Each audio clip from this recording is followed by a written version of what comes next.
നിങ്ങളുടെ ഭാവി നിങ്ങളെ സ്വയം നിരീക്ഷിക്കുന്നു. അവയെ ഗോസ്റ്റ് ആക്കരുത്.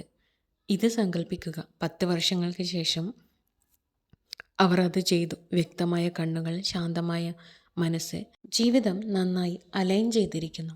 നിങ്ങളുടെ പുതിയ വേർഷൻ അവ നിലനിൽക്കുന്നു. പക്ഷേ നിങ്ങൾ അപ്രത്യക്ഷമാകുന്നത് പ്രധാനപ്പെട്ട സന്ദർഭങ്ങളിൽ നിർത്തിയാൽ മാത്രം.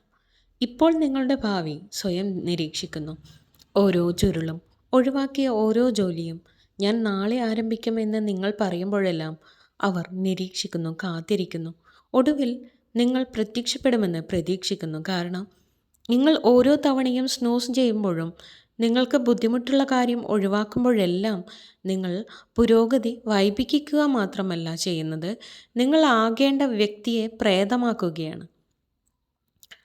ദാറ്റ് വേർഷൻ ഓഫ് യു അവർക്ക് ഒരു മിറക്കിൾ ആവശ്യമില്ല. നിങ്ങൾ ക്ഷീണിതൻ, കുഴപ്പക്കാരൻ, ഉറപ്പില്ലാത്തവൻ. ഒരു സ്റ്റെപ്പ് കൂടി നിങ്ങൾക്ക് എടുക്കേണ്ടതുണ്ട്. ആ ഡിസ്കംഫേർട്ടിലൂടെ നിങ്ങൾ ആക്ഷൻ തിരഞ്ഞെടുക്കേണ്ടതുണ്ട്. നിങ്ങൾ കംപ്ലീറ്റ് ആകേണ്ടതില്ല. അത് അൺകംഫർട്ടബിൾ ആകുമ്പോൾ അപ്രത്യക്ഷമാകുന്നത് നിർത്തിയാൽ മാത്രം മതി. അച്ചടക്കം ഉച്ചത്തിലല്ല, വളർച്ച മനോഹരമല്ല. പക്ഷെ ഖേദിക്കുന്നുണ്ടോ? ഖേദം അലറുന്നു. അതിനാൽ നിങ്ങൾ ആ ശീലം ഉപേക്ഷിക്കുന്നതിന് മുമ്പ് പദ്ധതി, സ്വപ്നം ആരാണ് കാണുന്നതെന്ന് ഓർമ്മിക്കുക. കൂടുതൽ അർഹതയുള്ള നിങ്ങളുടെ പതിപ്പ് അവരെ ഗോസ്റ്റ് ആക്കാതെ പോയി അവരെ നിർമ്മിക്കൂ.